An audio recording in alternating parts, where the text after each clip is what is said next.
Assalamualaikum warahmatullahi wabarakatuh.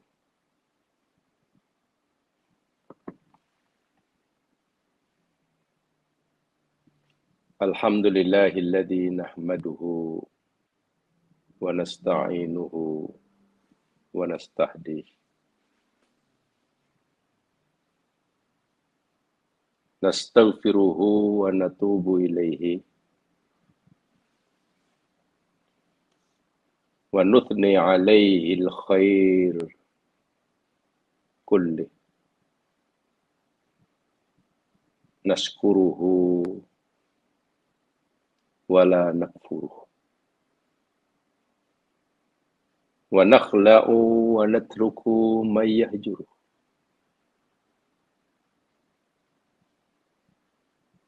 Allahumma iyyaka na'bud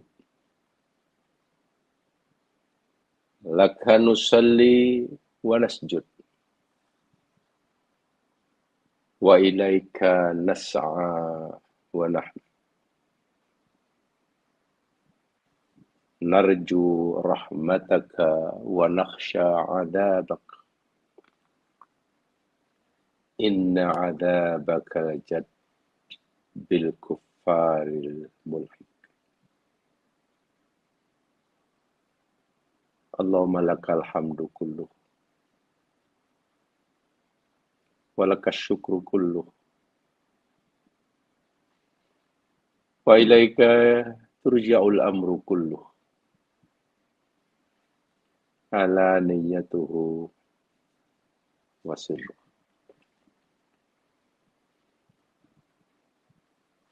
Salatan wassalaman daimain ala rasulikal amin Muhammadin sallallahu alaihi wasallam al-mab'uth rahmatan lil alamin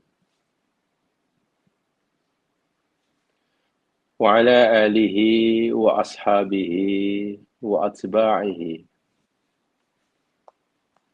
wa man ihtada bihadyihi wastanna bisunnatihi wa man salaka ala tariqihi ila yaumil la raiba fihi. Rabbi shrah li sadri wa yassir li amri wahlul 'uqdatam min lisani yafqahu qawli. Amin ya rabbal alamin.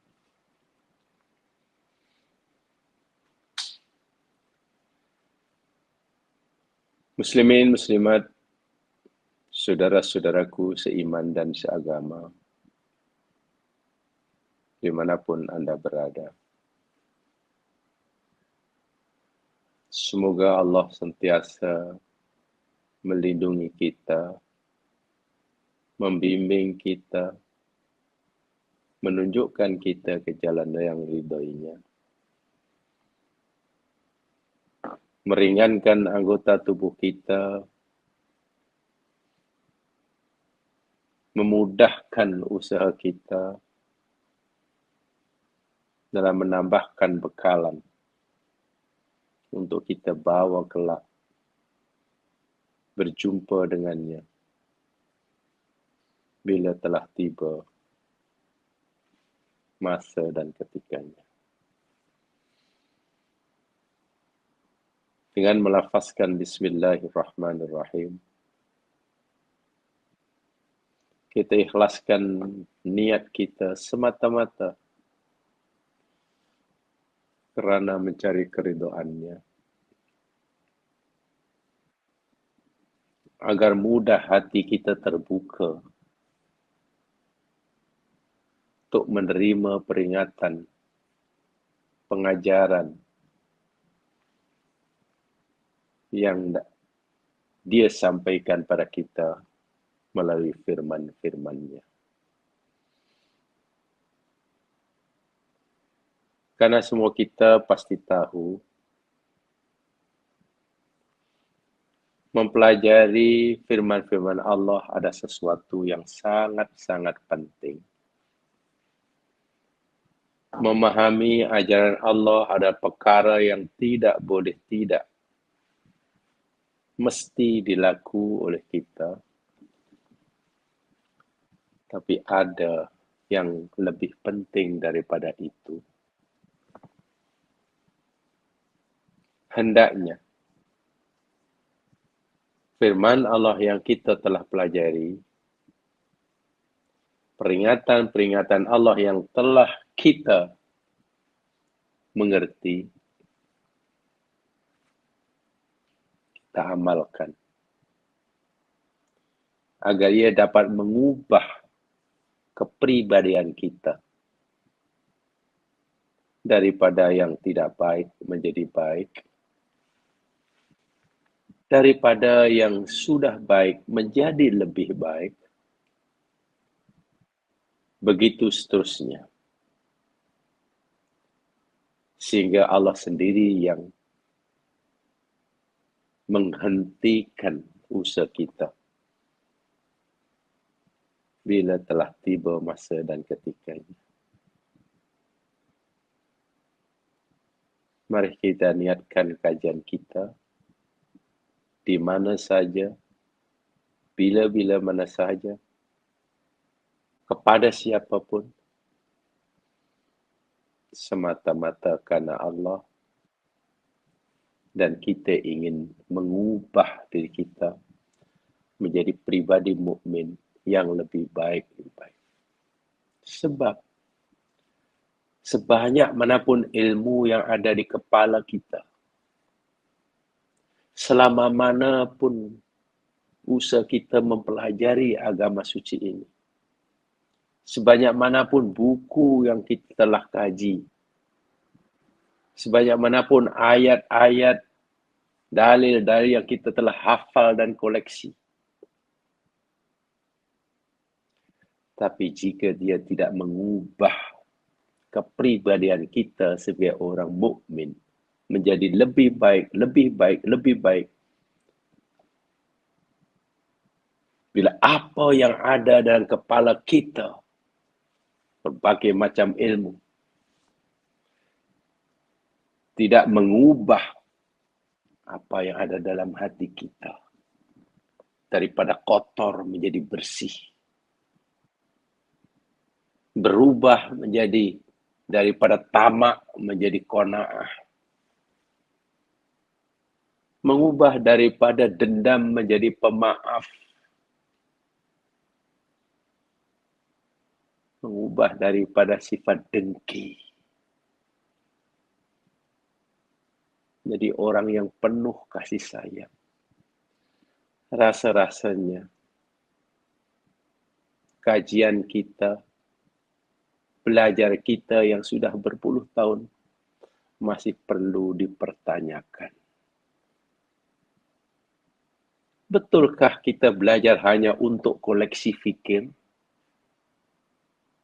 Memperbanyak pengetahuan?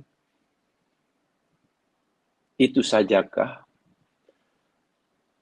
Atau kita belajar selepas kita mendapatkan ilmu, ia menjadi panduan bagi kita sehingga saksiyah kita, kepribadian kita, khasnya hati kita sebagai orang mukmin semakin terang, semakin jernih, semakin suci, semakin bersih. Ingat, Allah berfirman, yauma la yanfa'u malu wala banun. Nanti akan tiba satu masa, satu waktu, di mana masa itu harta, benda, dan anak pinak tidak memberi apa-apa manfaat sikit pun.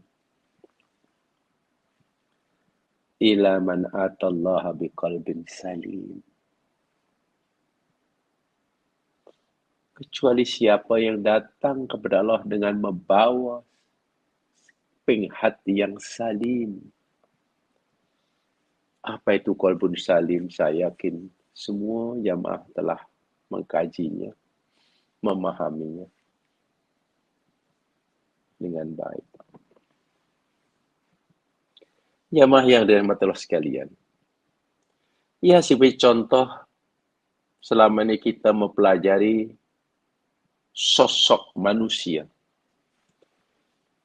yang punya kepribadian yang luar biasa sebagai hamba Allah, yang punya hubungan yang sangat-sangat harmoni dengan penciptanya, yakni Allah, dan juga punya hubungan yang sangat harmoni sesama ciptaan Allah, manusia. Manusia teladan yang kita pelajari yakni Nabi Yusuf bin Yakub alaihi wassalam. Keteladanan apa yang kita hendak ikuti? Ini yang pentingnya. Kisah sejarahnya memang patut kita fahami. Kronologi perjalanannya silakan dipelajari. Tapi apakah uswah, keteladanan yang Nabi Yusuf teladankan, yang diperintah oleh Allah untuk kita teladani? Luar biasa. Nabi Yusuf alaihissalam telah memberikan kita uswah hasanah, teladan yang luar biasa, sesuai dengan ajaran Nabi kita Muhammad SAW. Apa dia? Al-afwu 'aniz zalimin wal ihsan ilaihim. Suka memaafkan kesalahan orang kepadanya, dan kemudian ia berbuat baik kepada orang tersebut. Nabi Yusuf telah memberikan teladan, dan ini teladan yang pasti benar, karena ini perintah Allah. Suka memaafkan kesalahan orang kepada dirinya, dan bukan sekadar memaafkannya, membalas kejahatan orang itu dengan kebaikan. Dan ini min a'lal maqamat, termasuk makom tertinggi seorang hamba di hadapan penciptanya. Coba flashback sikit kisah Nabi Yusuf. Sebesar apa kezaliman yang dilakukan oleh abang-abangnya. Dahsyat. Dahsyat. Campak dalam perigi. Hanya karena Allah belum menghendaki mati, Nabi Yusuf tidak mati. Dahsyat. Yusuf tak boleh buat apa-apa. Kezaliman apa yang dilakukan oleh peniaga yang menjualnya menjadi hamba abdi, hilang kemerdekaan sekali mata. Sebesar apa kezaliman keluarga istana yang memfitnahnya. Nabi Yusuf tidak boleh buat apa-apa. Kezaliman apa penguasa pada zamannya yang memasukkannya dalam penjara. Bukan karena kesalahan sikit pun yang ia lakukan. Pelbagai macam kezaliman. Ujian-ujian ini telah dilalui oleh Nabi Yusuf dengan jaya. Sekarang dia sudah jadi orang besar di Mesir. Kuasa di tangannya. Ucapannya dipatuhi. Perintahnya pasti dilaksanakan. Tiba-tiba orang-orang yang pernah menzalimnya ada depan matanya. Bayangkan. Abah-abahnya datang ke Mesir minta bantuan. Mereka tak kenal Yusuf kenal mereka. Fulan, ini orangnya. Keluarga istana, ya sekarang boleh katakan di bawah kekuasaannya. Yusuf kata biru, birulah. Yusuf kata merah, merahlah.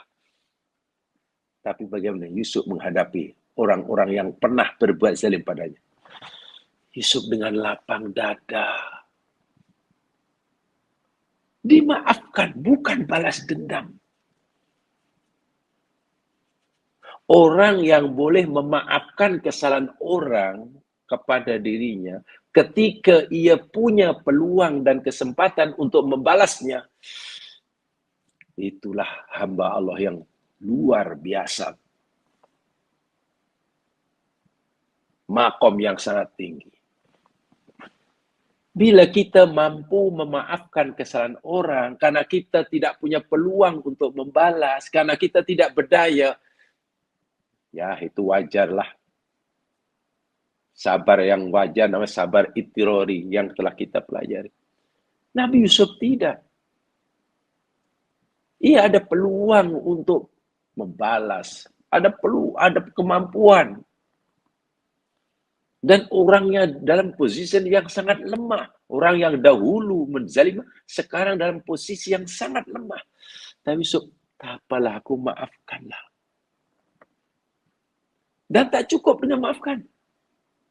Yusuf berbuat baik kepada mereka. Kejahatan mereka dibalas dengan kebaikan. Allahu Akbar. Inilah ajaran Nabi Muhammad SAW yang Nabi Yusuf telah mencontohkannya, Nabi kita mencontohkannya.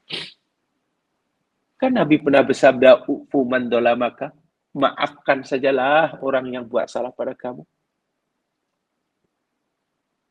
Silman kotoaka, sambunglah silaturahim dengan orang yang telah memutuskan kamu.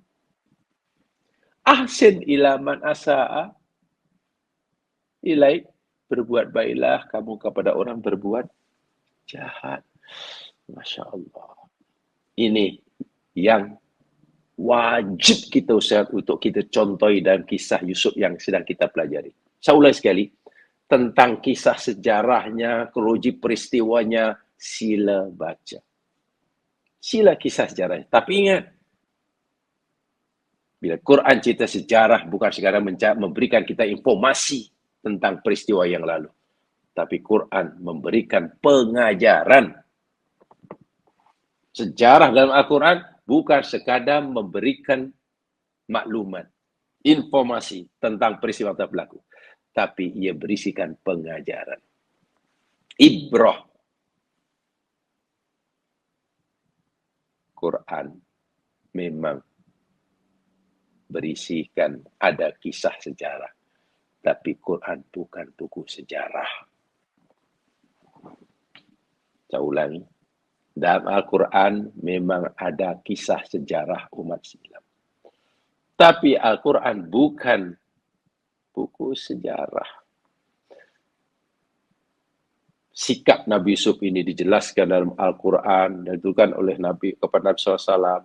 Contohnya Al-Quran kata, yakni alladzina, salah satu ciri orang muttaqin yang dijamin surga oleh Allah. Ciri sifat-sifat muttaqin yang Allah janjikan surga, satu, alladzina yunfikuna fis sarra'i wad dharra. Mereka menginfakkan hartanya sama ada senang atau susah, istiqomah dalam berkongsi nikmat dengan orang lain, satu. Wal kadhiminal ghaid. Mereka punya kemampuan untuk menahan kemarahan ketika mereka ada peluang untuk melampiaskannya. Dua, menahan kemarahan. Tidak membalas kejahatan orang. Tahan. Tiga, wal'afin anin nas. Maafkan kesalahan orang. Tak cukup itu, dia ingin lebih tinggi lagi. Wallahu yuhibbul muhsinin. Allah suka orang yang buat baik. Kejahatan orang dibalas dengan kebaikan. Itu ciri orang sifat calon ahli surga. Ali Imran 134. Dan Allah juga jelaskan banyak dalam ayat, idfa billati ya ahsan as-sayyi'at. Tolak oleh kamu. Lawan oleh kamu. Keburukan orang itu dengan cara yang baik. Allahu Akbar. Bahasa mudah. Berusahalah untuk membalas keburukan orang dengan kebaikan. Silman kotoaka. Ini saya tekankan karena bagi saya ini sangat-sangat penting. Ibrah inilah pengajaran mutiara Jalan yang luar biasa. Jamaah sekalian, selepas usaha yang dilakukan oleh Abang-abang Yusuf gagal, rayuan mereka ditolak mentah-mentah oleh Yusuf. Mereka merayu, yalah kalaulah adiknya ditahan di Mesir jadi hamba abdi selama setahun-tahun, tolong lepaskan ajalah tuanku. Karena dia punya ayah yang sudah tua, dia sangat rindu, apalah nanti jadi orang tua dia. Ya, sebaik gantinya pilih di antara kita, ganti tempatnya. Jadi mereka minta, tolong lepaskan adiknya dan tahanlah mereka. Walaupun mereka tak salah sebagai penggantinya. Yusuf tolak mentah-mentah. Itu dalam ayat 879. Sekarang apa usaha mereka? Ayat 80. Mari kita kaji. A'udzu billahi minasy syaithanir rajim. Falamma stai'asu minhu khalasu najiyya.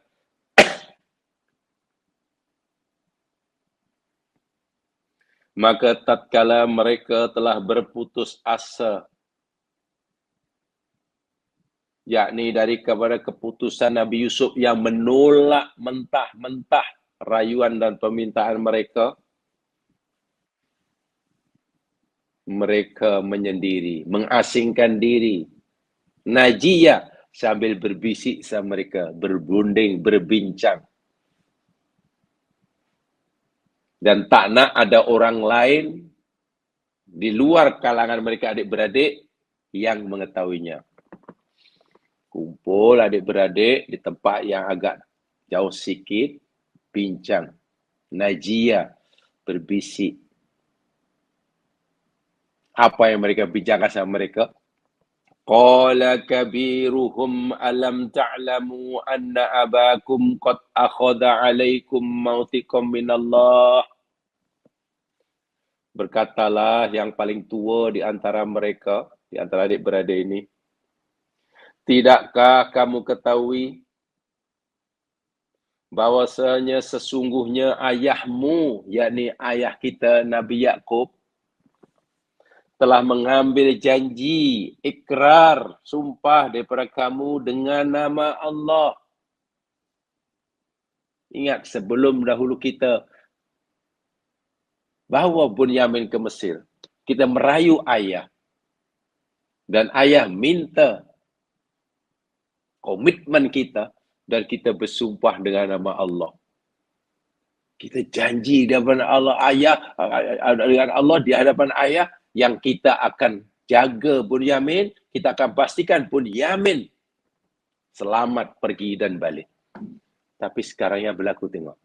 Kalau kita balik sekarang, macam mana Bunyamin? Apa kata kita depan ayah nanti? Wa min qablu ma farrattum fi Yusuf. Masya Allah. Dan sebelum itu kamu telah mensia-siakan Yusuf. Ingat. Maukah kita melakukan perbuatan yang sama 2 kali di hadapan ayah? Dahulu kita telah menyakiti ayah karena kita berbohong ketika kita bawa Yusuf. Ingatlah 40 tahun dahulu. Sekarang kita sudah berjanji Bunyamin akan selamat pergi balik dan ternyata tidak. Betul-betul mereka dalam keadaan yang sangat terdesak. Kata yang tertua ini, falan abrahal arda hatta ya'dana li abi. Sebab itulah aku sebagai yang tertua, mungkin yang kabir mana yang tua lah, sama ada tua karena fikirannya sangat paling cerdas atau dari umurnya, wallahu alam, ulama tafsir berbeza pendapat. Aku tidak akan meninggalkan Mesir. Lan abrohal ardo.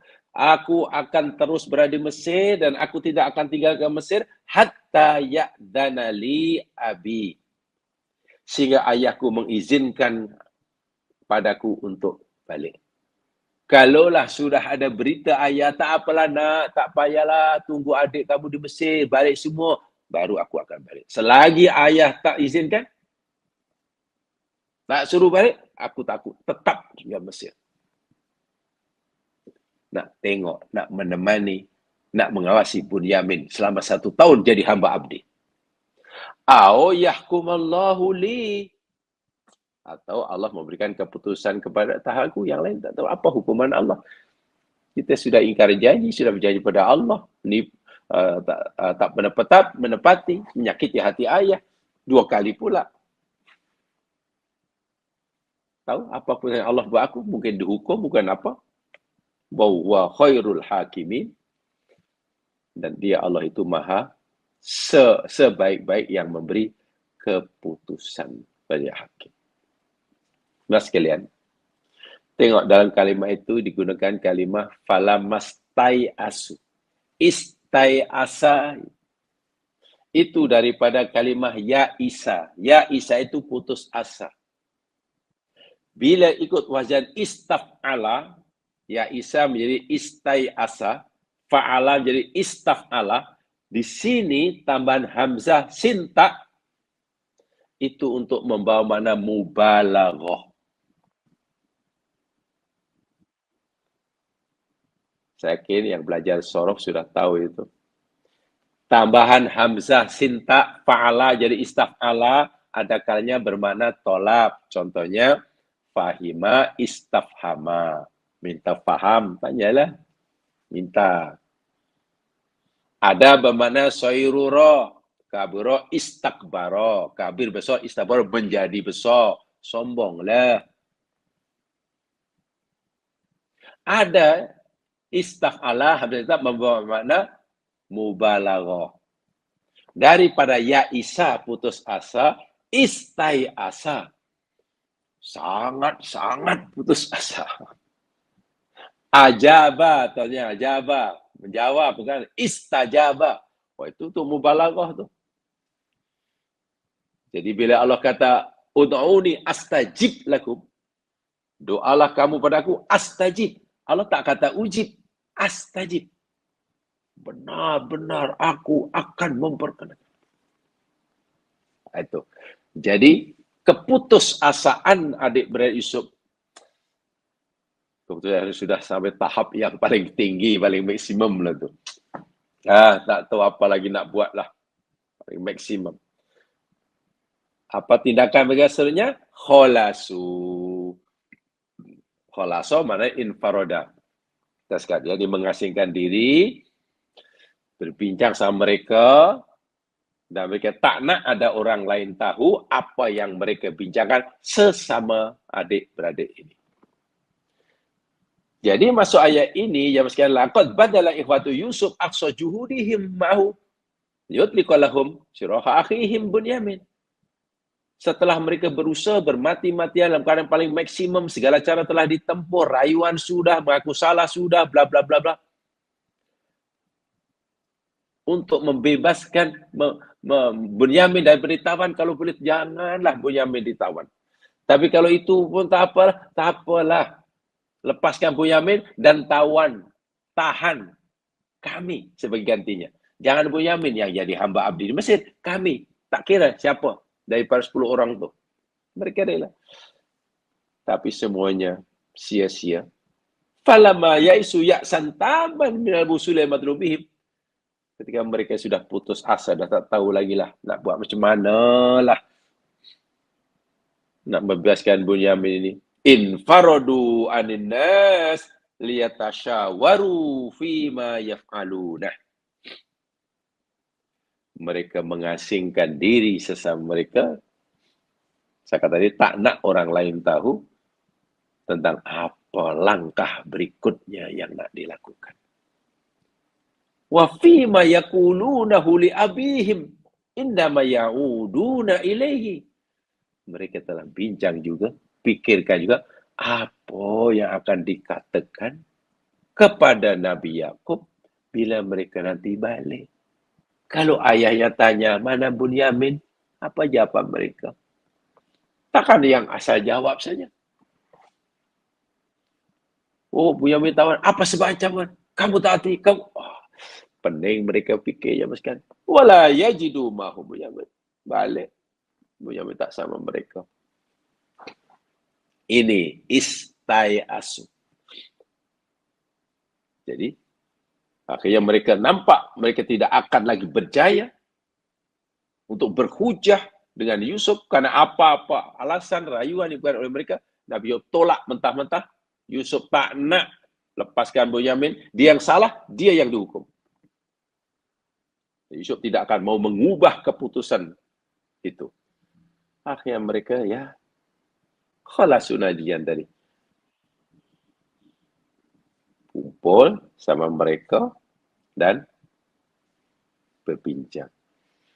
Nah, yang kabir paling besar di antara mereka, qala kabiruhum, kabir maknanya paling besar, paling tua atau paling bijak, wallahu alam lah. Tapi yang pasti dalam Al-Quran tidak sebut ya. Lam yadkuril Quran isma kabirihim.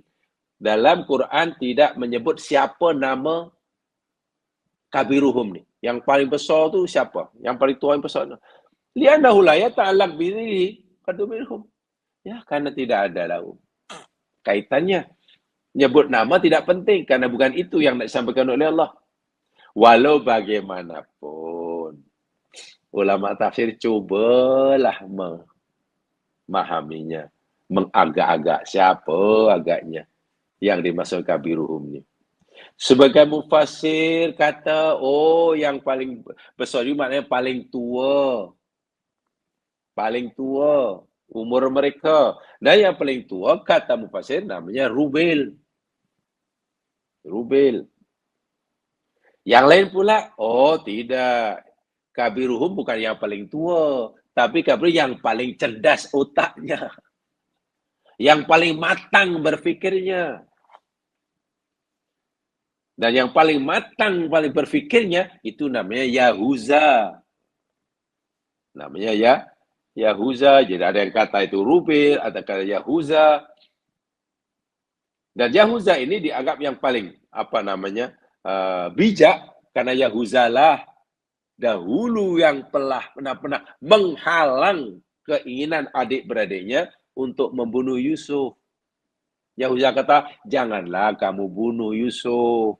Walau bagaimanapun dia adik kita. Sebesar apapun dengki kita padanya, dia adik kita. Jangan bunuh, kita campak dalam perigi je lah. Tapi jangan bunuh. Jadi, itu idea Yahuza. Setelah Mufassir dan itu dinyata dalam tafsir Ibnu Katsir ya. Ibnu Abbas memilih itu Yahuza, kabir itu.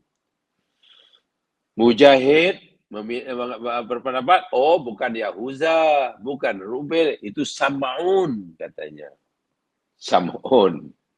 Karena dia punya bakat kepemimpinan. Sam'un ini punya bakat kepemimpinan berbanding yang lain. Qatada, As-Sudi, Dhahak, milih Rubil karena itu yang tertua. Saya hanya nak beritahu. Tengok mufassir. Quran tak sebut namanya, tapi mufassir coba. Dan itu biasa. Dalam tafsir biasa. Sehingga pendapatnya, yang betul Rubil ke Sam'un? Atau Yahuza? Itu sudah tidak jadi penting lagi. Karena memang begitulah. Mau pilih mana, terpulang. Apalagi Quran tak sebut namanya. Jadi dalam bab itu perbedaan yang sangat wajar. Yang pasti, ada yang kata Rubil, ada yang kata Sam'un, ada yang kata Yahuza, pasti ada yang salah. Dan mungkin ada yang betul. Nak kata betul semuanya, mustahil. Takkan 3 pendapat yang berbeza betul semuanya dalam hal ini. Tak mungkinlah. Betul semua tak mungkin. Ya, kemungkinan ada 2. Satu, ada yang betul dari 3 pendapat tadi. Dan mungkin ketiganya salah. Tapi yang pasti, tidak mungkin ketiga-tiganya betul. Oh, yang cakap itu paling besar itu namanya Sam'un, kata. Oh, tidak, namanya Yahuza. Oh, namanya Rubi'. Tak mungkin kan? Wallahualam. Itu tidak perlu dibesarkan karena begitu dalam tafsir.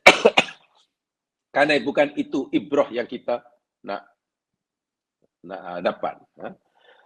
Mereka kata alam ta'lamu anna abakum takhadha alaikum wa tiqam minallah. Itu telah kita pelajari sama. Maksudnya alam ta'lam itu istifham takriri. Yang paling besar ini meminta pengakuan terhadap apa yang mereka pernah lakukan. Alam ta'lamu, bukankah kamu dah tahu? Kamu telah berjanji pada ayah kan? Ya. Oh iya. Ini bukan pertanyaan yang perlu jawaban. Ini minta pengakuan. Minta pengakuan. Jadi, takrir. Ba'dat mani abihim yafaduna abilahi. Apa lagi? Tadi saya katakan, mereka bingung. Kalau balik tanpa Bunyamin, nanti apa yang nak dikatakan pada ayah? Sedangkan mereka telah melakukan satu kesalahan yang besar yang menyebabkan ayahnya sedih hingga hari itu. Kehilangan Yusuf. Dan itu mereka tahu. Mereka mengakui. Famin qablu ma faradtum ala Yusuf. Itu pengakuan yang jujur. Ingat tak dulu kita pernah tipu ayah. Yusuf hilang hari ini. Dan ayah masih mengingat-ingat akan Yusuf. Ya, untuk sementara ini, hati ayah terhiburlah dengan adanya Bunyamin. Tapi ingatan ayah pada Yusuf tidak hilang sama sekali. Masih ada, masih ingat Yusuf, merindukan Yusuf. Tapi rindunya terobati sikitlah dengan adanya Bunyamin. Sekarang pula Bunyamin jadi hamba di Mesir. Dan kita balik tak Bunyamin. Coba. Apa yang akan dirasa oleh ayah kita nanti? Sebab itu yang kabir ingin mengambil pertanggungjawaban, sungguh aku sebagai yang paling kabir di antara kamu. Sebenarnya kabir karena pengalaman, kabir karena otaknya, kabir karena umurnya. Wallahualam, aku akan tetap tinggal di Mesir. Kamu semua, 9 orang, balik. Dan katakan, aku tak Mesir. Saya tak nak balik. Simpatinya ke simpatiku pada Bunyamin yang jadi hamba abdi di Mesir. Kecuali ayah suruh aku balik, aku baru balik. Atau kecuali Allah memberikan keputusan. Ini nampak sekali jamaah sekalian, saya kata hari seakan-akan mereka ingin menunjukkan pertanggungjawaban. Seakan-akan. Tapi, seperti mana telah kita pelajari, ini sebenarnya bukan bukti mereka ingin mengambil ingin bertanggung jawab. Itu karena keadaan sangat mendesak. Situation yang mereka hadapi benar-benar mendesak mereka sehingga mereka cuba nak mencari apa. Bukan bertanggung jawab. Bukan. Bahasa mudahnya beginilah.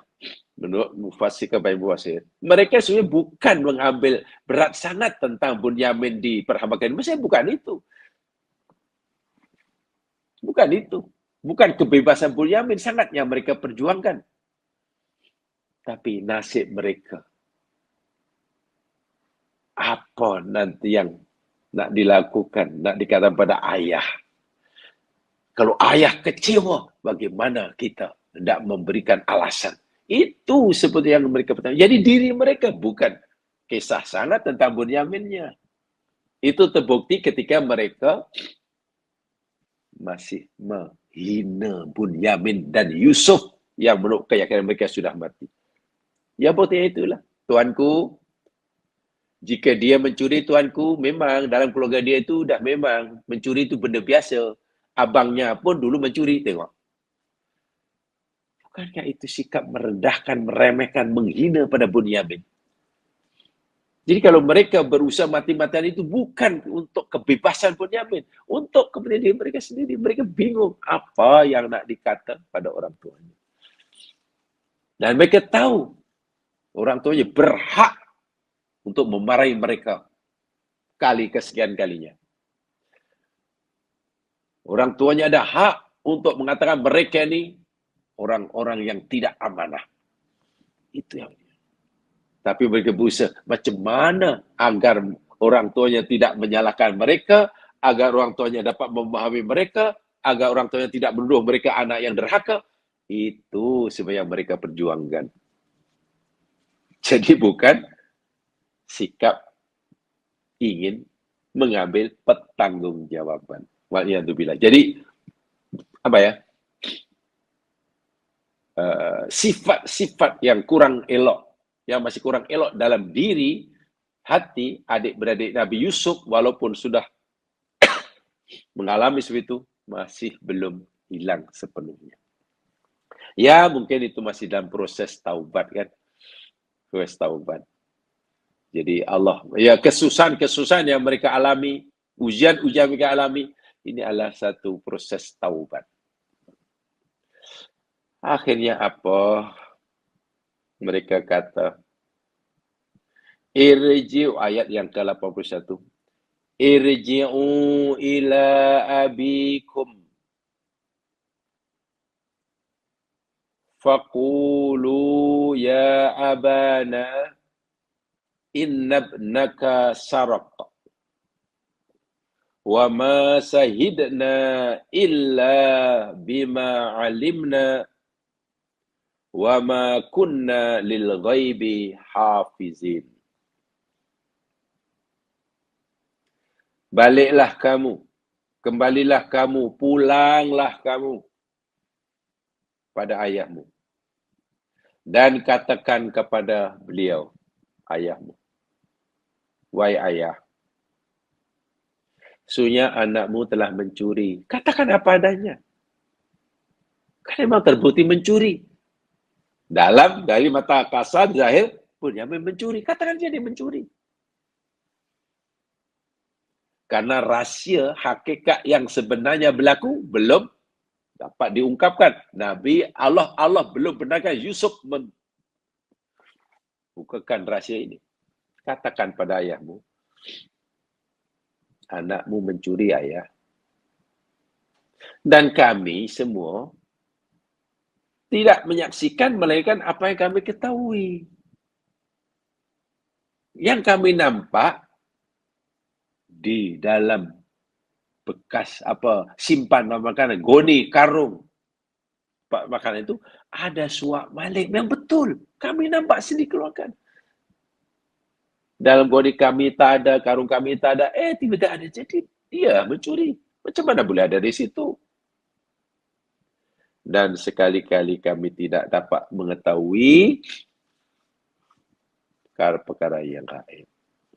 Kami hanya bersaksi sesuai dengan apa yang kami lihat. Yang kami tak tahu, kami tak boleh kata. Ini penting dalam kesaksian yang sekalian. Bahkan dalam mahkamah di dunia pun, seorang saksi hanya ada hak memberikan kesaksiannya sesuai dengan apa yang dia lihat, apa yang dia dengar, apa yang dia alami. Tidak boleh punya persepsi, tidak boleh. Andai-andai yang tak boleh. Kesaksian itu pasti tidak akan diterima di mahkamah hari ini pun.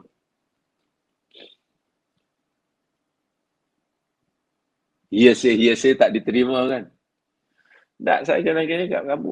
Dia kata, saya dengar dia bagi tahu saya yang dia ada mencuri. Mana boleh jadi saksi dia kata dia orang kata. Mahkamah pasti tanya, awak lihat sendiri? Tidak, Tuan Hakim.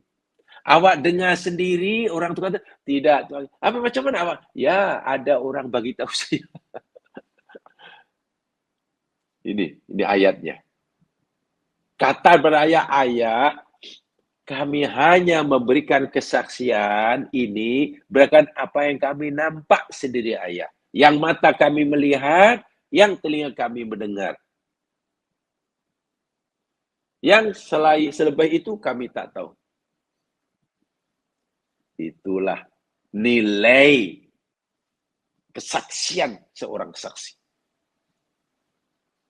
Sama ada nanti yang disampaikan berdasarkan pengalaman yang dialami, yang dilihat, dengar itu diterima atau tidak, itu cerita lain. itu sesuai dengan fakta yang sebenarnya, itu cerita lain. Dan saksi tidak boleh dikatakan bohong jika ia hanya menyampaikan setakat apa yang didengar, dilihat, atau dialami sendiri. Walaupun mungkin realiti dia tidak seperti itu. Tidak boleh kait saja ke bohong. Jadi saksi kena jujur. Jangan punya persepsi itu, andaian itu, tak boleh. Tak boleh mereka-reka. Dan itu ciri ibadur Rahman yang kita jamaah boleh tak sudah belajar itu dalam surah Al-Furqan. Walladzina la yashhaduna zur. Mereka tidak pernah memberikan kesaksian yang palsu atau bohong. Tapi sekarang, ya Allah, mudah orang menyampaikan maklumat. Tapi maklumat itu mungkin punya kesan, punya efek yang sangat besar dalam masyarakat, punya dampak yang tidak kecil dalam masyarakat. Tapi maklumat yang diberikan bukan apa yang dia lihat sendiri, bukan apa yang dia dengar sendiri, bukan apa yang dia alami sendiri. Hanya dia katanya, dipakata. Ini bahaya sekali dalam masyarakat. Sangat bahaya. Hanya katanya sudah disampaikan, dihibahkan, seakan-akan satu kebenaran mutlak. Inilah akhir zaman. Tolong baca surah Yusuf. Di sana terselit garis panduan yang tegas dan keras dalam memberikan informasi. Nih, ayat 81. Katakan kepada ayahmu, ma syahidna illa bima alimna. Sudah. Contoh, hari itu saya makan macam mana, ada orang tanya. Macam mana itu mangga yang ada di meja tu mana? Manis. Kita kata manis kenapa? Ya, karena kita kena ambil seulas, kita makan manis. Kita mengalami sendiri. Kita melihat sendiri yang kita makan gitu. Tiba-tiba ada orang ambil mangga, lalu dimakannya, weh, masam pula. Coba, kalau ada orang ambil kau masam pula, kata Allah. Pasti orang lain akan begitu, awak bohong. Mangga masam, awak kata manis. Kita tidak dianggap bohong oleh Allah. Karena apa yang kita ambil, seulas yang kita panggil itu manis. Mungkin yang mereka ambil itu yang masam. Walaupun orang lain kata kita bohong, Allah tak kata kita bohong. Tak dosa lah. Tetapi kalau kita kata, kita ambil mangga tadi, kita rasa manis. Wih, manis sungguh. Lalu ada orang, ada kawan, macam mana mangga itu? Manis ke tak manis? Kita kata, karena kita tak nak orang lain makan, kita tak nak orang lain makan. Karena kita nak makan banyak-banyak karena manis. Ada masamnya. Tak tahu lah. Yang lain pun akhirnya ada suruh orang nak makan, tak jadi makan. Karena kita kata masam, bahkan kita rasa manis. Seorang aja akhirnya, tak apalah, masam pun masam lah, ambil. Masam betul rupanya. Oh iyalah, masam lah. Betul lah, percaya. Semua orang kata kita jujur. Betul? Semua orang kata, wah jujurlah, awak tak tipulah. Tapi Allah telah catat kita sebagai pembohong. Kenapa bohong? Jadi bohong atau jujur dalam persaksian ini, jamaah sekalian, bukan diukur, dinilai daripada sesuai dengan realitinya atau tidak. Mangga yang kita ambil manis, kita kata manis, itu kita jujur. Kalau yang kita ambil itu manis, kita bohong, kita kata masam, itu bohong. Jadi bohong itu, jadi kalau kita menyampaikan sesuatu maklumat berbeza dengan keyakinan kita. Berbeza dengan apa yang kita yakini. Kita yakin manis karena kita merasa, lalu kita katakan masam. Bohong kita. Walaupun mungkin orang lain telah ambil, rupanya dapat yang masam dan kata masam. Itu bohong. Tapi kalau kita nyampaikan sesuai dengan pengalaman kita. Saya nampak anak ayah mencuri. Saya nampak sendiri barang itu ada. Itu yang ya. Jadi dia mereka itu mencuri dan cina, itu betul. Itu yang kami saksikan. Dia tak boleh berandai-andai. Anaknya kau tak boleh, tapi ya saya fikir macam pelik lah. Macam mana dia boleh curi? Jangan. Tak boleh. Saksi tak boleh kata begitu. Itu bukan kerja saksi. Dia hanya diambil kesaksiannya sesuai dengan yang dilihat, yang didengar, yang dialami. Saya yakin yang belajar undang-undang tahulah itu. Jadi ayat ini cerita tentang itu sebenarnya. Satu di antaranya, ada aspek penegakan keadilan di mahkamah. Pokoknya dalam memberikan kesaksian. Ini ayatnya. Paham ya? Itu poin penting. Poin penting. Irji'u ila abikum, baliklah kamu jumpa ayah kamu, katakan anak kamu itu jamaah sekalian, dan seterusnya dan seterusnya. Dan mereka suruh beritahu apa bahwa mereka hanya mengetahui yang zahir dan tidak mengetahui yang tidak nampak, yang tidak nampak daripada mereka. Jamaah sekalian, ini akhirnya keputusan yang diambil oleh mereka. Setelah mereka bincang, sebab tidak mungkin mereka tidak balik. Tidak mungkin mereka tidak balik. Pertama, keluarganya khasnya Nabi Yakub yang ditinggal. Mereka menunggu bekalan makanan. Ya, jadi bila mereka tidak balik, ya kebuluranlah jawabnya. Kebuluran. Tapi kalau mereka balik, katalah hanya seorang ke dua orang ke, atau tidak lengkap 11 orang seperti mana ketika mereka pergi, pun masalah juga. Mereka perlu mempertanggungjawabkan dan perlu meyakinkan orang tuanya yang mereka ini tidak bersalah. Jangan terus dianggap salah menyakiti orang tua, menyusahkan orang tua. Dan itu mereka tak nak, sebab mereka sudah mulai ada kesadaran sebagai anak yang wajib bakti pada orang tua. Itu aja.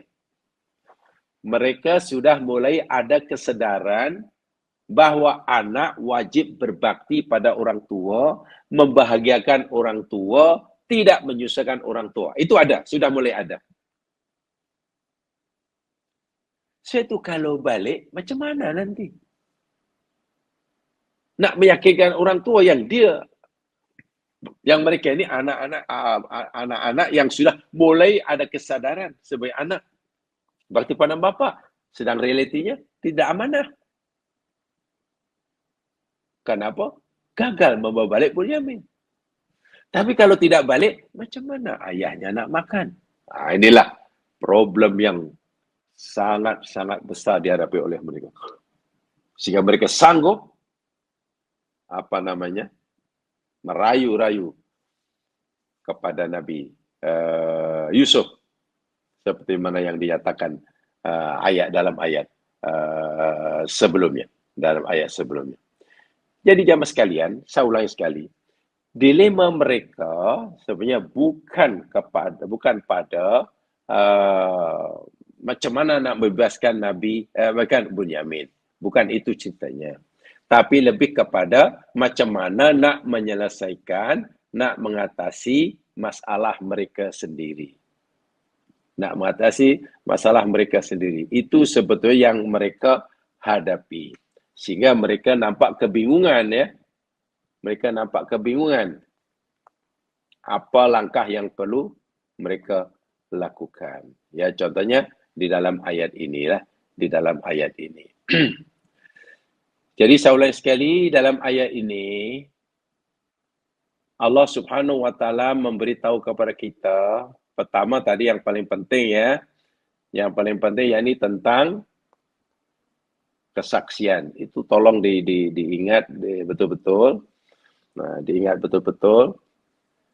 kesaksian yang mereka berikan ini betul-betul poin terpenting dalam usaha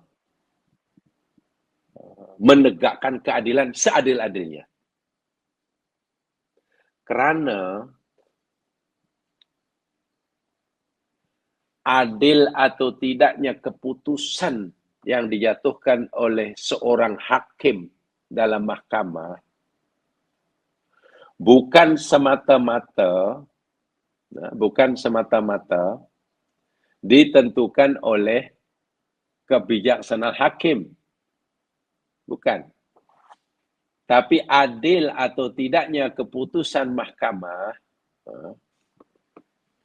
itu lebih ditentukan oleh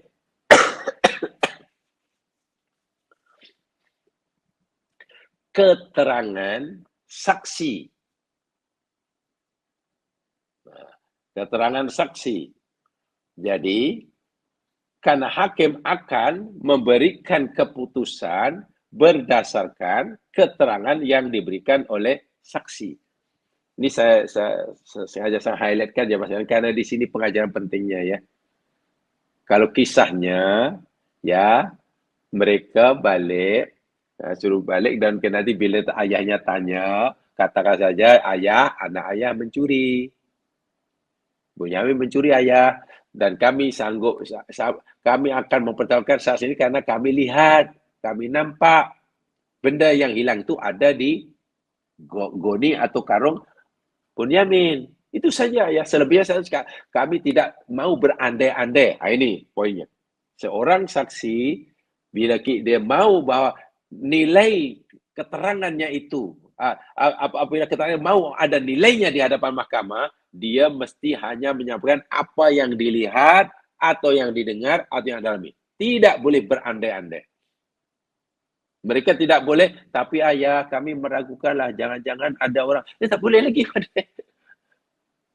Karena saya ulangi, ini dalam usaha proses menegakkan keadilan seadil-adilnya. Keadilan dapat ditegakkan, ya Mas sekalian, dalam mahkamah ini bukan semata-mata kerana hakimnya yang bijaksana, bukan semata-mata. Tapi lebih dikarenakan keterangan-keterangan yang disampaikan oleh saksi. Jika saksi ini jujur, insya Allah keputusan mahkamah akan adil. Jika tidak, ya tidak. Kenapa saya kata begitu? Begini.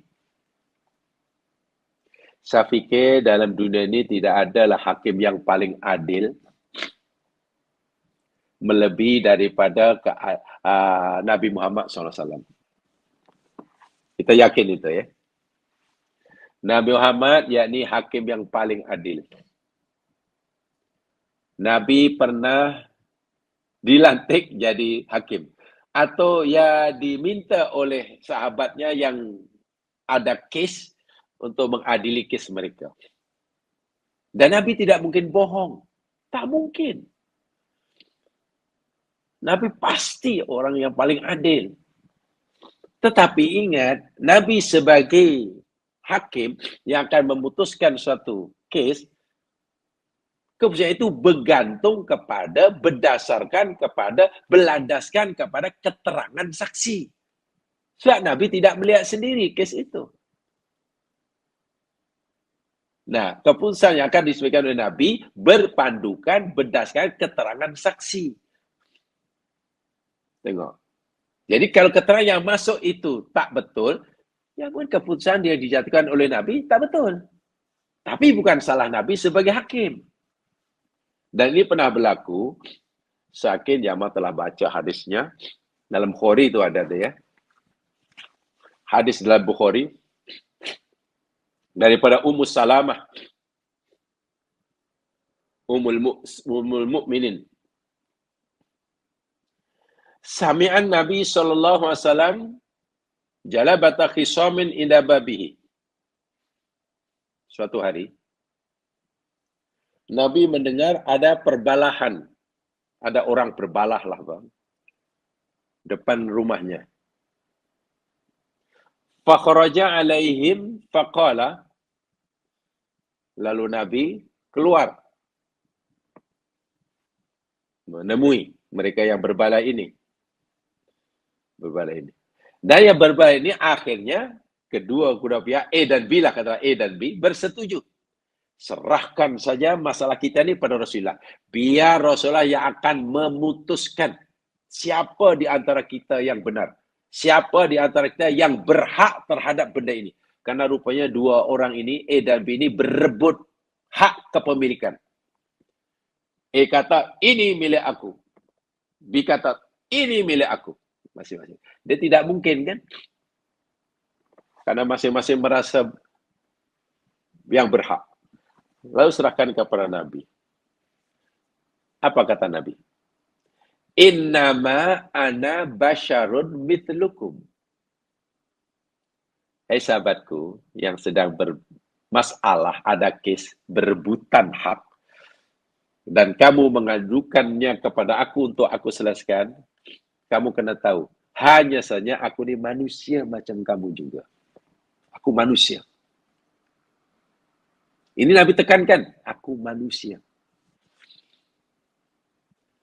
Wa innakum tahtasimuna ilayya. Dan sekarang kamu mengadukan perbalahan kamu kepada aku untuk aku adili. Tapi ingat, aku ni manusia.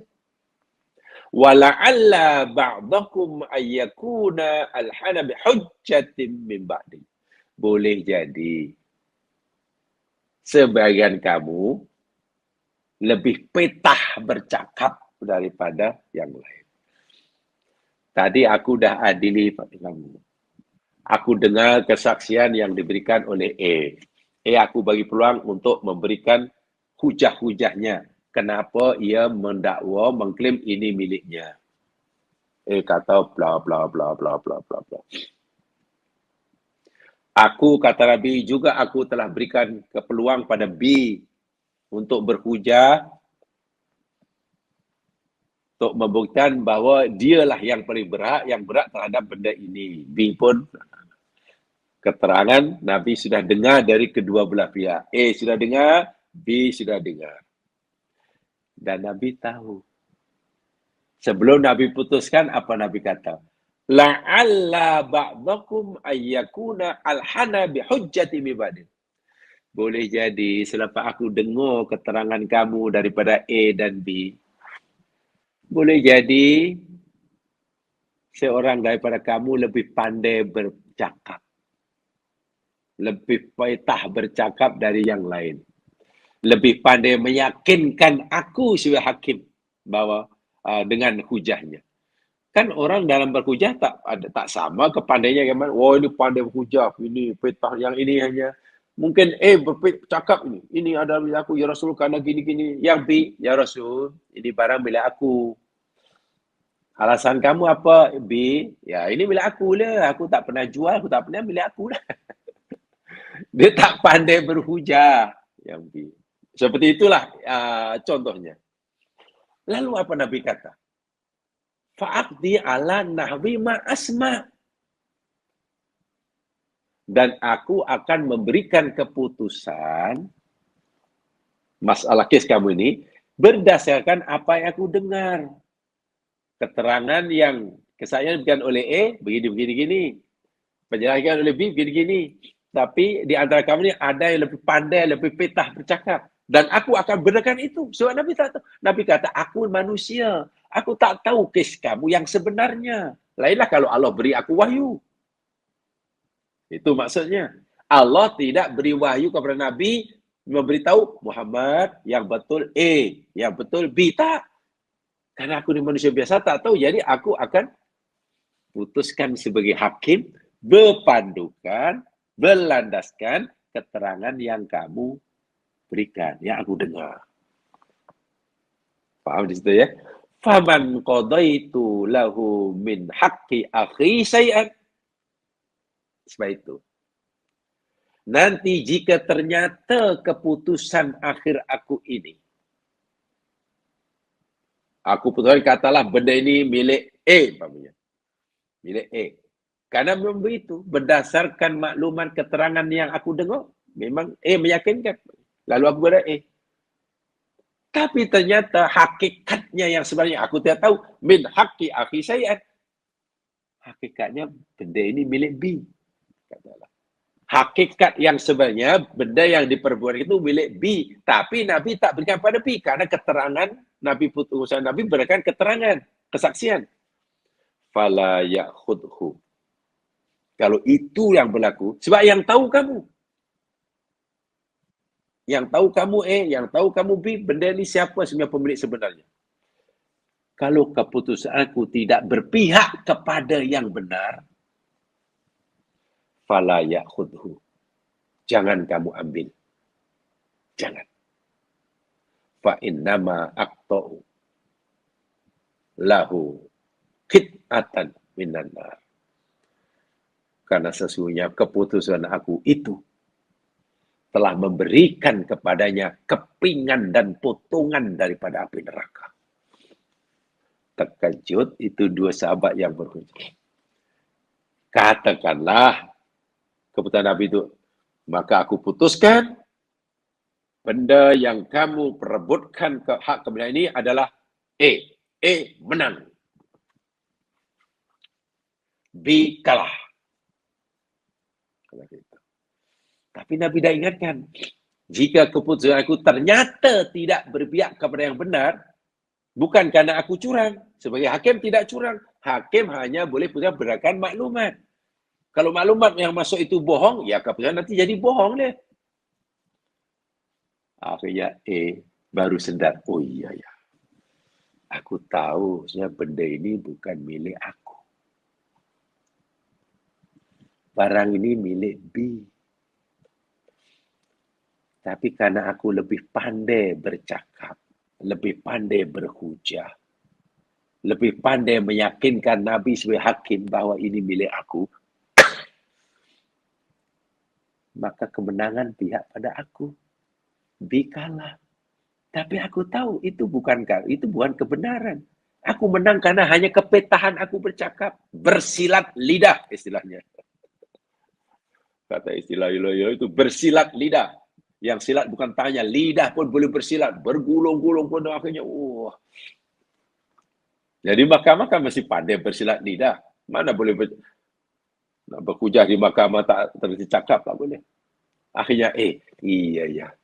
Aku dapat merampas hak B karena kepetan aku bercakap. Aku menyampaikan Nabi. Nabi memang tidak salah karena Nabi memutuskan berdasarkan maklumat. Yang salah aku yang beri maklumat. Kalau aku ambil, maknanya aku ambil api neraka. Akhirnya apa ya mas sekalian? Terserah dia mengatakan ini akhirnya tak jadi mengambil hak itu. Karena dia tahu itu bukan yang diberikan pada Nabi. Sekarang coba bayangkan. Orang yang ada kes di mahkamah berebut hak kepemilikan. Lalu diadili proses mahkamah di depan hakim yang paling adil, Rasulullah. Dan kesnya menang. Dengan cara yang dilakukan itu dia menang. Kenapa dia tidak gembira? Kenapa tidak gembira ya? Kenduri kesyukuran kan? Sujud syukur. Lagi tengok. Dan tidak ada orang yang suudon. Karena yang memenangkan kesnya bukan dia, Nabi sebagai hakim. Masyarakat tidak ada yang meyakini Nabi tipu. Semua umat Islam yakin Nabi jujur. Tak ada yang tuduh Nabi bohong. Pilih kasih. Tapi tengok, iman sahabat. Walaupun sebenarnya aku boleh berbangga, nama aku tetap baik, keadaan yang paling jujur, tapi Nabi telah beri peringatan. Nabi tidak tahu yang sebenarnya karena Nabi manusia biasa.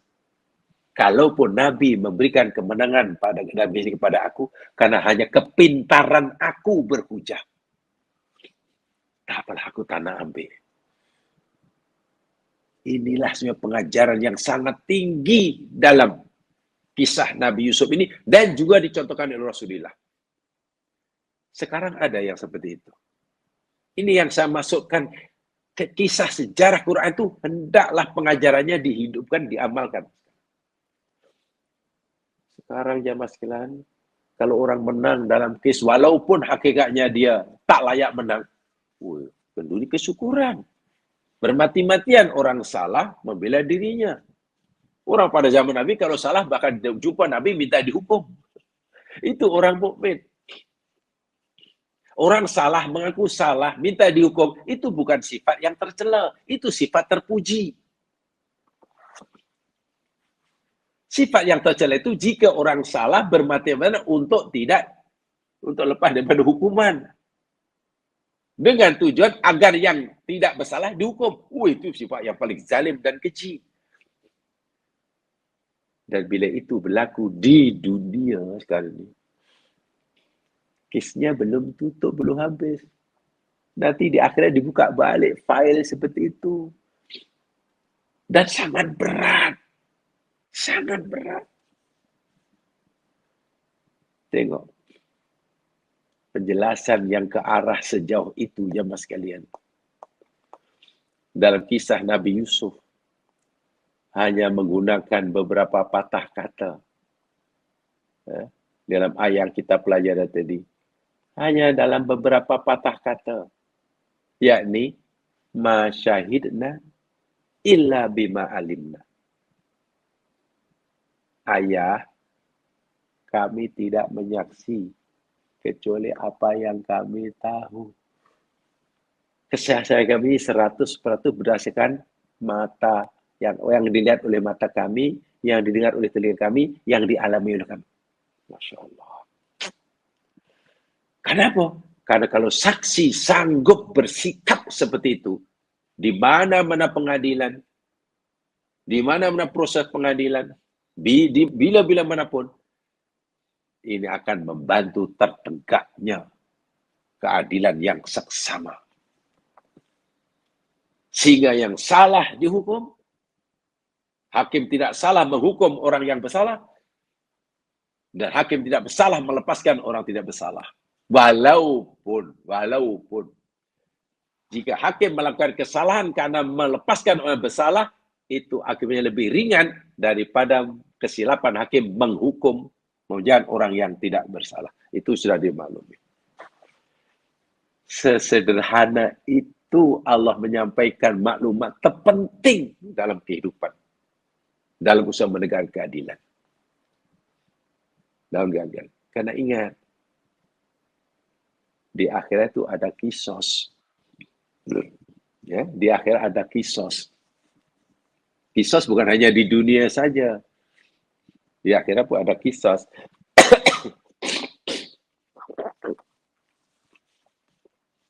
Contohnya ada hadis muflis.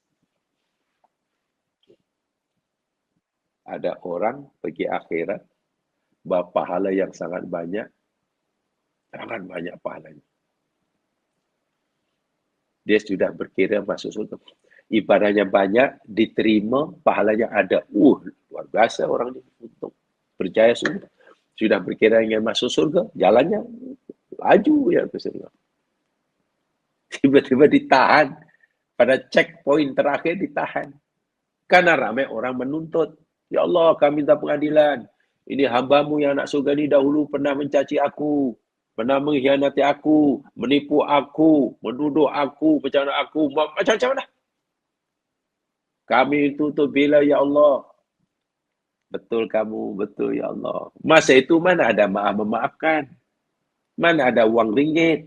Yang ada hanya pahala dan dosa, kebaikan dan keburukan. Allah mengadilinya sangat adil. Diambil kebaikan orang tadi, diberikan pada yang menuntut. Kebaikannya sudah kurang. Ramai orang menuntut, sikit-sikit kebaikannya ambil. Hatta idza faniyat hasanatuhu qabla ayyutama alaihi, sehingga apabila kebaikannya sudah habis, sementara menuntut masih banyak, ukhidha min khotoyahu, kesalahan orang menuntut diambil, diberikan. Tumaturiha alaihi, campak orang, tumaturiha finam. Akhirnya orang itu masuk neraka. Bayangkan. Itu muflis. Hadis ini bagi saya sangat-sangat serius dan sangat-sangat penting untuk selalu diingatkan oleh kita, untuk diri kita paling tidak. Muflis. Orang muflis di akhirat bukan orang yang tak beribadah, yang rajin ibadah. Orang muflis, orang yang ada kebenaran di akhirat bukan orang yang ibadahnya rusak. Tidak, ibadahnya betul. Ibadahnya betul. Ibadah diterima. Bayangkan. Ibadah diterima. Betul. Kalau istilah yang kita gunakan, ibadah yakni soleh dan kholis. Kholis dan soleh. Ikhlas lillahi ta'ala. Dan ittiba'ur rasul. Kurang apa lagi? Diterima. Ada pahalanya? Ada. Pahala yang sudah ditunjukkan, dipelihara pada orang ini. Dia pun laju nak masuk surga. Tapi ingat, ada checkpoint. Kesalahan-kesalahan kita, dosa kita sesama manusia. Hak adami. Itu tidak terhapus. Ada orang tu, ya Allah, ini dahulu menyakiti aku, ya Allah. Menipu aku, ya Allah. Mengambil hak aku, ya Allah. Menjatuhkan harga diri aku, ya Allah. Memukul aku, ya Allah. Coba. Pahala. Ambil sikit-sikit. Lama-lama habis. Pahala kebaikan habis. Dosa bertambah. Itulah orang muflis. Jadi kalau orang rajin ibadah sekalipun, diterima sekalipun ibadahnya, pahala telah diberikan, itu pun boleh muflis. Jika dosa-dosa sosial, dosa hak adami, hablum minanas hancur, situ hati-hati. Kalau kita ingin beribadah pada Allah, menjalin hubungan dengan Allah, pastikan menjalin hubungan yang dengan Allah. Jangan suka menghina orang, merendahkan orang, mengkafirkan orang, menerakakan orang, Allahu Akbar. Merendahkan orang, merasa dirinya paling baik, orang lain jahat semuanya. Merasa dia paling alim, orang lain bodoh semua. Merasa paling benar sendiri, yang tak sama depan semua salah. Sehingga melihat sama Muslim, aduh. Muslim tidak lain dilihat sebagai saudara. Tapi Muslim dilihat sebagai saingan. Muslim dianggap sebagai musuh. Jika ada orang Muslim yang senang karena dia tak disukai, dia susah. Melihat saudara Muslim yang senang, karena Muslim yang senang itu termasuk orang tidak disukai, dia susah. Melihat orang Muslim lain yang tidak disukai, susah, dia senang. Jadi senang tengok Muslim yang susah, dan susah tengok Muslim senang, karena tidak. Aduh. Coba apa yang ada dalam, cukupkah amal ibadah kita, pahala yang kita terima ibadah kita itu untuk menebus semua ini? Menebus dosa-dosa yang berada kedengkian, syamatah, hasad, kemudian lahir samatah. Hilang ya mas kita. Hilang. Lebih-lebih lagi berkaitan dengan kesaksian keterangannya. Sebab itulah ayat tadi betul-betul dicamkan ya mas kalian. Kalaupun kita tidak menjadi saksi di mahkamah, karena memang tidak diminta, tapi kita ini kan seringkali menerima dan menyampaikan maklumat. Kalau kita menerima maklumat dari orang lain, apalagi sekarang, cara orang menerima maklumat itu sangat mudah. Hanya dengan makhluk yang bernama handphone. Hanya dengan makhluk yang bernama handphone. Wah, beratus-ratus. Janganlah kita ini terlalu rajin sangat, macam merasa bersalah bila tidak forward. Aduh. Apalagi kalau kata seorang, tolong jangan. Ini dosa zaman. Ini boleh menjadi sumber dosa. Ini boleh menjadi sumber dosa kita bila kita menyalahgunakannya. Tapi ini juga boleh menjadi punca pahala jika kita pandai memaparkannya. Karena orang ini selalulah ingin menjadi orang pertama menyampaikan maklumat walaupun belum dipastikan kesahihan. Jangan. Sekarang tengok. Ngeri. Ya minta maaf terus teranglah saya. Saya sudah tahu saya memang tak erti aktif dalam Sosial media saya tidak ada itu. Hanya kadang dapat maklumat dari kawan, kadang dari anak. Saya sendiri tak ada itu. Bagi sama ya pembaziran saja lah.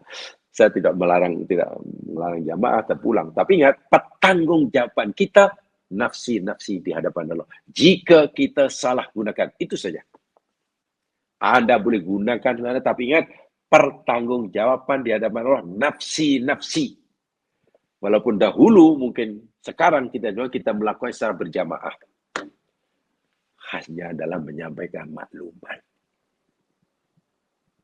Bak kata adik-beradik Yusuf, walaupun mereka ini punya rekod yang kurang baik, tetapi dalam hal ini mereka telah memberikan contoh teladan yang baik. Ayah, kami hanya cakap apa yang kami nampak, ayah, yang kami dengar, kami alami. Selanjutnya saya tak tahu, ayah. Kami tidak akan berandai-andai. Kod-kod, manalah tahu, jangan-jangan, tak ada. Ini benda masih abu-abu sudah di. Nanti ya. Dan adapun yang gaib, mamaku dari gaib kami tak tahu, ayah. Yang gaib yang sebenarnya yang pasti benda yang hilang itu ada di Gode Buyong. Itu saja. Bagaimana cerita di situ kami tak tahu, ayah. Sudah kami tidak mau berandai-andai. Ini luar biasa nih.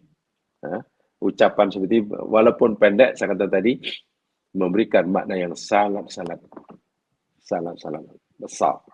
Sangat-sangat besar artinya membantu kita untuk kita menegakkan keadilan dalam bermuamalah sesama manusia.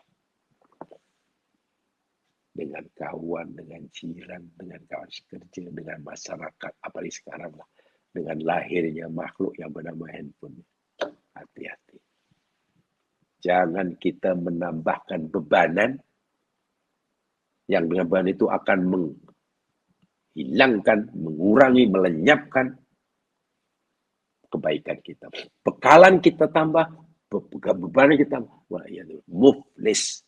Nabi gunakan istilah muflis. Orang bankrupt sampai di akhirat. Bankrupt di dunia tak apa, bankrupt berniaga hari ini, tahun depan untung lagi, tak ada masalah. Buang kerja bulan ini, mungkin 2 bulan lagi dapat kerja baru. Dan kalau bankrupt di akhirat, dah beria-ia membayangkan tempatnya di surga, laslah dihuban dalam neraka. Wa iyadzubillah. Puncanya apa? Jaga. Khasnya tentang hablum minan nas. Jangan mereka cerita. Kalau terpaksa nak bagi maklumat pun, pastikan maklumat yang sekadar yang kita nampak, kita dengar, kita alami. Tak perlu berandai-andai. Tak perlu berakan kila wa qala. Yang hearsay itu, jangan sekali-kali. Yang sekalian, saya sampaikan ini. Mudah-mudahan poin-poin terpenting, ibrah terpenting dari ayat itu dapat kita pegangi dan kita amalkan. Supaya hati kita, supaya mempengaruhi, mencorakkan hati kita. Jadi ilmu tidak hanya kita simpan dalam otak dan memberi, tapi ia menjadi panduan kepada hati untuk terbuka, untuk diamalkannya. Dan seterusnya. Yang benar pada Allah jua. Silap kelemahan saya sendiri. Subhanakallahumma bihamdika. Asyhadu an la ilaha illa anta astaghfiruka wa atubu ilaik. A'udzu minasyaitonir rajim wal 'ashr. Innal insana lafi khusr. Illa alladziina aamanu wa 'amilus shalihaat. Wa tawassaw bil haqq. Wa tawassaw bis sabr. Assalamualaikum warahmatullahi wabarakatuh.